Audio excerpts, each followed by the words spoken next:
దేవుడి గుడిలో దీపాన్ని వెలిగించాలంటే నూనె లేదా నెయ్యి అవసరం. కానీ ఈ గుడిలో నీటితో కూడా దీపాన్ని వెలిగించవచ్చు. మధ్యప్రదేశ్లోని సాజాపూర్ జిల్లా కాళీసింధ్ నది ఒడ్డున ఉన్న గాడియాఘట్ మాతాజీ మందిరంలో మనం ఈ అద్భుతాన్ని చూడవచ్చు.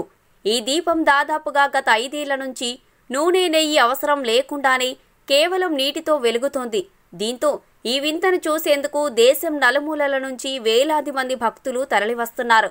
5 ఏళ్ల నుంచి ఈ దీపం ఆరకుండా వెలుగుతూనే ఉందని, దేశంలో చాలా మందిరాల్లో ఇలా ఆరకుండా వెలిగే జ్యోతులు ఉన్నా ఇది మాత్రం చాలా విభిన్నమైనదని అక్కడి ఆలయ నిర్వాహకులు చెబుతున్నారు.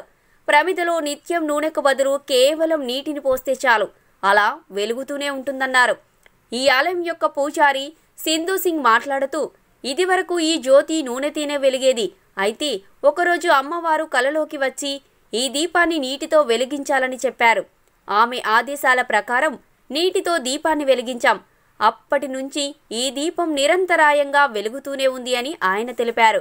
అయితే అది కళా నిజమా తెలియక ఆశ్చర్యపోయానని, సుమారు 2 నెలల పాటు ఈ విషయాన్ని నేను ఎవరికీ చెప్పలేదన్నారు. ఈ ఆలయం నది తీరంలో ఉండటం వల్ల వర్షాకాలంలో పూర్తిగా మునిగిపోతుంది.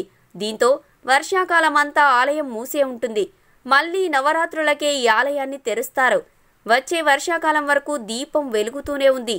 ఈ వీడియో కనుక మీకు నచ్చితే దయచేసి మా వీడియోని మీ ఫ్రెండ్స్కి షేర్ చేయండి, లైక్ చేయండి, కామెంట్ కూడా చేయండి. మీ కామెంట్స్ మాకు చాలా అవసరం. అలాగే మా ఛానల్ని సబ్స్క్రైబ్ చేయడం మర్చిపోకండి. సబ్స్క్రైబ్ చేయగానే మీకు కనబడే బెల్ ఐకాన్ మీద క్లిక్ చేయడం కూడా మర్చిపోకండి. సో ఎప్పటికప్పుడు మా లేటెస్ట్ వీడియోలు మీకు అందాలి అంటే తప్పకుండా బెల్ ఐకాన్ మీద క్లిక్ చేయడం మర్చిపోకండి ఫ్రెండ్స్. మరొక టాపిక్తో మా నెక్స్ట్ వీడియోలో మళ్ళీ కలుద్దాం. అంతవరకు సెలవు. Thank you. Please subscribe to Public Talk TV. Please like, share and subscribe Public Talk TV. Please subscribe Public Talk TV. Please subscribe Public Talk TV.